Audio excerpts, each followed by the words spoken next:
Hello and welcome back once again to Steven Sir Makes It Easy, where me, Steven Sir, tries to make your life a little bit more simpler with concepts concerning accountancy and finance. Before I get started with the task for the day, very quickly a few reminders. You can connect with us on our Facebook page, our Instagram ID, as well as the Twitter handle. And the most important one is the Telegram channel given above. If you have not installed Telegram on your mobile phone and you are a subscriber of the channel, it's my request, please get connected to the Telegram channel above, join it, so that this particular Telegram channel is used for official communication to inform you, to update you about the lectures that will be premiered the next day, as well as the most important thing, the PDF of the question and answer, whatever is coached and tutored on this particular platform will be shared at the end of that particular chapter, so that you can download it and use it for your future reference basis. Also, if you do intend to purchase the textbook from which the necessary questions are explained during the various lectures, the purchase link is provided in the description of every lecture. And most importantly, if you have missed out the past tense, that is the last lecture, there is an I button given above. Please click it, watch that particular lecture, and then you can come here. Very importantly, at the end is, if you have not subscribed to our YouTube channel, please do make that a task for the day and subscribe to our channel, and together with that also press the bell icon so that Mr. YouTube notifies you about lectures which are uploaded on this particular platform. That's as far as the reminders are concerned. Let me get started with today's lecture. Hello and welcome back to Steven Sir Makes It Easy, where the task today is to further the level of understanding of the second chapter of SP for Maharashtra board, which is Sources of corporate finance. मेरे ऊपर लिखा गया है, मैंने थोड़े formatting कर ली है ताकि एक साथ में ही टेक्स्ट बुक का कवर और आपका चैप्टर भी आ जाए और इसकी आगे की कहानी भी. वेटेज आपको पता है, नहीं पता है तो आप उसको पॉज करके देख सकते हो. हम सोर्सेज ऑफ कॉरपोरेट फाइनेंस में आज ध्यान किस मुद्दे पर देंगे? हमने ऑलरेडी इसके पहले ओन्ड कैपिटल, मालिक से आया गया पैसा, उसके विभिन्न वैरायटी जो है, प्रकार, पूरी तरह से हमने समाप्त कर लिया है.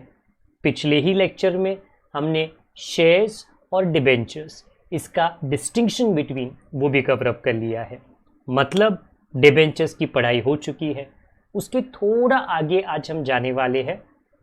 काफ़ी टॉपिक्स बाकी है, बट एक लेक्चर में मैं दो जोड़ी में ये टॉपिक्स ले लेता हूँ, क्योंकि वो काफ़ी हद तक एक दूजे से 90% सेम है. आज जो हमारा ध्यान होगा वो होगा 2.2.2, मतलब टेक्स्ट बुक के हिसाब से वो नंबरिंग है, एक्सेप्टेंस ऑफ डिपॉजिट. कि हम ये जो चीज़ है एक्सेप्टेंस ऑफ डिपॉजिट, ये बोरोड फंड में क्या इम्पोर्टेंस रखता है, और उसके बाद में बॉन्ड्स. उसके बाद की स्टोरी हम नेक्स्ट टाइम कंटिन्यू करेंगे. ओके, सो हम बोरोड कैपिटल की चर्चा कर रहे हैं. डिबेंचर्स हमारा हो चुका है. आज हमारा जो ध्यान है वो है पब्लिक डिपॉजिट पर. ओके, जल्दी से ये समझने की कोशिश करते हैं कि शेयर कैपिटल, शेयर्स का पैसा कहाँ से मिलता है? शेयर होल्डर्स से. मतलब अगर आप शेयर होल्डर हो तो ही आप शेयर कैपिटल, जो एक ओन्ड कैपिटल है, बराबर मालिक का पैसा, कंपनी को दे सकते हो. अगर आप बोरो करते हो तो आप डिबेंचर होल्डर से डिबेंचर का पैसा ले सकते हो. तो मतलब आपको डिबेंचर होल्डर बनना पड़ेगा. मतलब शेयर होल्डर हो या डिबेंचर होल्डर हो, कोई ना कोई तो होल्डर होना जरूरी है. बट व्हाट इफ, क्योंकि सभी लोग, सभी मतलब जो नॉर्मल जनता होती है, बराबर आप, मैं, क्या हम शेयर खरीदना चाहते हैं, डिबेंचर्स खरीदना चाहते हैं? क्योंकि शेयर और डिबेंचर्स के साथ में थोड़ा थोड़ा यहाँ वहाँ पे रिस्क होता ही होता है. ओके, तो हम कंपनी में कैसा पैसा डाल सकते हैं। अगर कंपनी को पैसे की जरूरत है तो वो पब्लिक को, मतलब जो शेयर होल्डर नहीं है, जो डिबेंचर होल्डर नहीं है, वैसे तो भारत देश में उनको कितना पब्लिक मिल जाएगा, वो उनसे पैसा ले सकते हैं। उनको क्या देकर? Deposit receipt. सीधी सी बात है, अगर आपके पास पैसा है थोड़ा ज्यादा, ना कि 5-6 हजार, but may be 5 lakh, 1 lakh, थोड़ा ज्यादा पैसा आपके पास या आपके मम्मी पापा के पास, अभी घर पे रखना तो मुनासिब नहीं है, टेंशन की बात है, तो आप बैंक में रख सकते हो। बैंक वाला आपको फिक्स डिपॉजिट रिसिप्ट देगा क्योंकि आपने उसको फिक्स डिपॉजिट में डाला। तो ये जो पब्लिक डिपॉजिट है ना, लगभग सेम है कि आपने ये जो पैसा है कंपनी में डाला है और कंपनी ने प्रूफ की जगह पर आपको क्या दिया है? एक deposit receipt. So I repeat, यहां पे दिया गया है, the company issues deposit receipt to depositor. जैसे आप बैंक में फिक्स डिपॉजिट अलग अलग टाइमिंग का, 30 दिन का, 60 दिन का, 90 दिन का, 1 साल का, 2 साल का, 5 साल का, आपकी मर्जी, उसी तरह कंपनी भी उनकी मर्जी। वो जब पब्लिक को कहते हैं कि आप हमको पैसा दो, ओके, पब्लिक डिपॉजिट के रूप में, ऐसा नाम, ओके, वो 30 दिन, 60 डेज, ये अलग अलग टाइमिंग का हो सकता है और ज्यादा का भी हो सकता है। ये सारी चीजें टर्म्स ऑफ इशू, ओके, कि ये जो डिपॉजिट का पैसा लिया जा रहा है वो सारा लेखा जोखा terms and conditions deposit receipt में मेंशन किया जाता है। ओके, क्योंकि ये सारा कुछ कंपनीज एक्ट 2013 का जो अमेंडमेंट आया था उसके ऊपर आधारित है। तो कंपनीज एक्ट में सेक्शन 2 सबसेक्शन 31 में क्या कहा गया है अबाउट पब्लिक डिपॉजिट, क्योंकि काफी बार आनाकानी होती है, मिसअंडरस्टैंडिंग होती है लोगों को कि ये वाला चीज पब्लिक डिपॉजिट है कि वो वाला। हाँ, अभी कंपनीज एक्ट ने जो कहा है वो अनफॉर्चुनेटली इतना क्लियर नहीं है।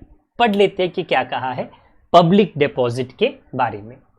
Deposit includes any receipt of money, मतलब कोई भी पैसा जो कंपनी को मिला है, कोई भी पैसा, बाय वे ऑफ डिपॉजिट और लोन और in any other form by a company, company को मिला, बट डज नॉट इंक्लूड, क्या बोलता है, इट इंक्लूड्स डिपॉजिट और loan but does not include, क्योंकि काफी बार कभी कभी नेगेटिव बोल के पॉजिटिव का समझ आता है। Does not include such category of amounts as may be prescribed in consultation with the Reserve Bank of India। अभी क्वेश्चन ये है, आपने बोला सच कैटेगरी ऑफ अमाउंट जो आरबीआई के साथ बातचीत करने पे डिसाइड किया जाता है, बट क्या डिसाइड किया गया है, ये कैटेगरी ऑफ अमाउंट कौन कौन से है, इसका थोड़ा खुलासा आगे जाकर rule 2(1)(c) of companies acceptance of deposit rules, जब भी कोई कानून निकलता है उसके साथ आसपास में ये रूल्स भी निकलते हैं, ओके, और वो उस कानून में अगर कोई कंफ्यूजन रहेगा उसका थोड़ा एक्सप्लेनेशन देने की कोशिश करते हैं। तो ये जो रूल्स है, ओके, कंपनीज एक्ट का 2014, क्योंकि जो कंपनीज एक्ट अमेंडमेंट है वो 2013 में निकला था। This rule provides that deposit means any receipt of money, जैसे पहले कहा, in the form of deposit और loan by a company. However, ये बहुत इंपॉर्टेंट है। तो ये आगे के जो पॉइंट्स है, करीबन 8 पॉइंट्स, ये आपका थोड़ा डाउट क्लियर करने की कोशिश कर रहे हैं, क्योंकि आप बोलोगे ये जो डिपॉजिट है ना, ये तो थोड़ा थोड़ा वो दिखता है, वैसे दिखता है, वैसे दिखता है, तो मतलब ये है कि पब्लिक डिपॉजिट के नहीं है। ओके, तो रूल्स ने 2014 इन्होंने क्या बोला, ये 8 पॉइंट्स पब्लिक डिपॉजिट नहीं हो सकते हैं। इनके अलावा पब्लिक ने अगर पैसा दिया कंपनी को तो पब्लिक डिपॉजिट हो सकता है। क्या नहीं हो सकते हैं, तो ये नेगेटिव, नकारात्मक आपको डायरेक्शन बता रहा है ताकि आपको पॉजिटिव समझ में आ जाए। पहला, क्या नहीं हो सकता है public deposit, any amount received from the central government और स्टेट गवर्नमेंट। काफी बार जो कंपनीज होते हैं, जो बिजनेस एस्टेब्लिशमेंट्स होते हैं, उनको सेंट्रल गवर्नमेंट, स्टेट गवर्नमेंट पैसा देती है हेल्प आउट करने के लिए, वो डिपेंड करता है, अलग अलग सिचुएशंस में देती है। हाँ, तो बोलते हैं ये क्या नहीं हो सकता, पब्लिक डिपॉजिट नहीं हो सकता। Any amount received as loan from any banking company, तो वो तो बैंक लोन रहेगा ना, वो कैसे पब्लिक डिपॉजिट हो सकता है। Any amount received from foreign government और इंटरनेशनल बैंक, ये भी एक तरीके का लोन हो सकता है। Any amount received bye a company from other company, तो ये बताने की कोशिश कर रहा है ये सब आप रहने दो, इनको अलग अलग नाम दिया है, इनके अलावा अगर कुछ बच जाए और वो पैसा मिला है पब्लिक से, तो वो पब्लिक डिपॉजिट हो सकता है। Any amount raised bye issuing commercial paper, ये जो है कमर्शियल पेपर आगे जाके हम सोर्सेज में, दूसरे सोर्सेज में डिस्कस करने वाले हैं। Any amount raised bye issue of bonds, ये हमारा अगला टॉपिक है। बॉन्ड अलग होता है, वो पब्लिक डिपॉजिट नहीं होता। Any amount received in trust, any amount received by way of subscription to any shares और डिबेंचर्स, तो ऑटोमेटिकली वो शेयर कैपिटल और डिबेंचर्स का पैसा होता है। ये 8 पॉइंट पब्लिक डिपॉजिट नहीं है, इनके अलावा पब्लिक डिपॉजिट हो सकता है। Okay, so there is a possibility कि भाई पब्लिक डिपॉजिट क्या है, कंपनीज एक्ट के हिसाब से उसको कौन सी चीज़ों को पब्लिक डिपॉजिट नहीं कहा गया है। ऑब्वियसली ऑब्जेक्टिव्स के बेस पे भी ये आ सकता है। ये हुआ थोड़ा डिस्कशन पब्लिक डिपॉजिट का। आगे जाते हैं और बॉन्ड की चर्चा करते हैं, वो हमारा दूसरा विषय है आज के लिए। जब भी बॉन्ड कहा जाता है ना, आपका तो पता नहीं, मेरे दिमाग में तो ये वाले बॉन्ड आते हैं, जेम्स बॉन्ड 007। अच्छा, यहाँ पर ऑब्वियसली जेम्स बॉन्ड की बात नहीं हो रही है, इस तरह की बॉन्ड की बात हो रही है। एक मिनट, मैं थोड़ा उस तरफ चला जाता हूँ, वो क्लियर हो जाएगा।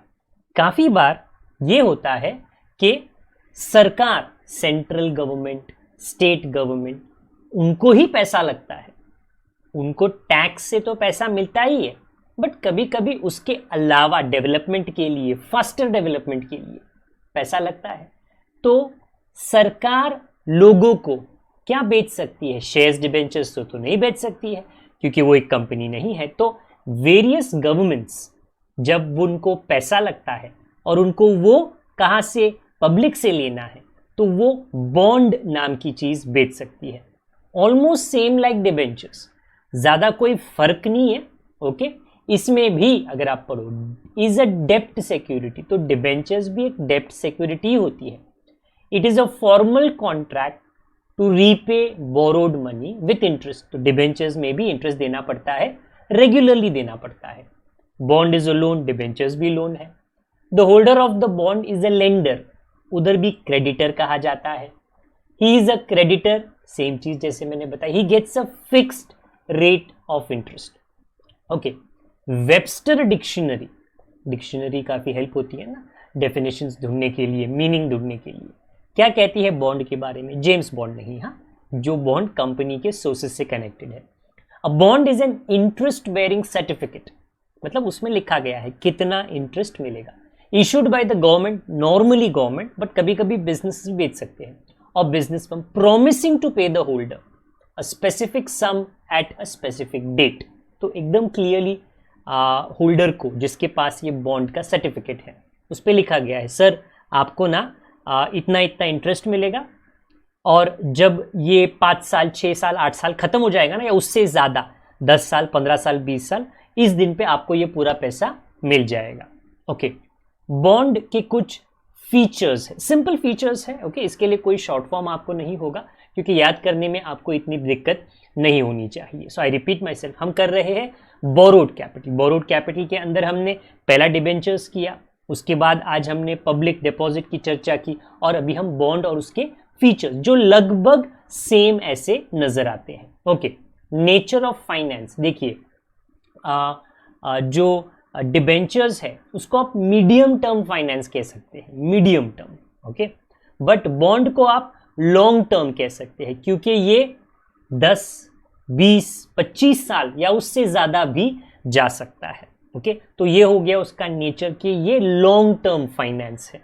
दूसरा, स्टेटस ऑफ बॉन्ड होल्डर, ये एक तरीके से डिबेंचर होल्डर के जैसे ही क्रेडिटर है, ये ओनर बिल्कुल नहीं है, ये एजीएम अटेंड नहीं कर सकता है और वोट भी बिल्कुल नहीं कर सकता है, इसको अपना इंटरेस्ट नॉर्मली मिलता ही मिलता है।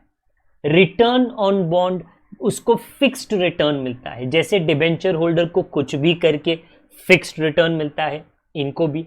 रीपेमेंट, चौथा मुद्दा, इनका रीपेमेंट फिक्स्ड है और वो डेट जो होती है, वो जो बॉन्ड का प्रूफ दिया जाता है, रिटन प्रूफ, उसके अंदर या उसके ऊपर फेस पर लिखा जाता है।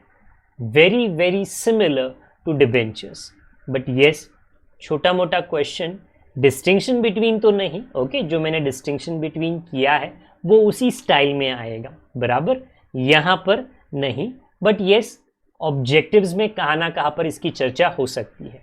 तो मैं थोड़े थोड़े करके ये जो शॉर्टर वर्जन्स है ऑफ बोरोड कैपिटल मैं रिपीट कर देता हूं, दिखा देता हूं आपको। डिबेंचर्स हमारा डिस्कस हो चुका है, पब्लिक डिपॉजिट हो चुका है, बॉन्ड हो चुका है।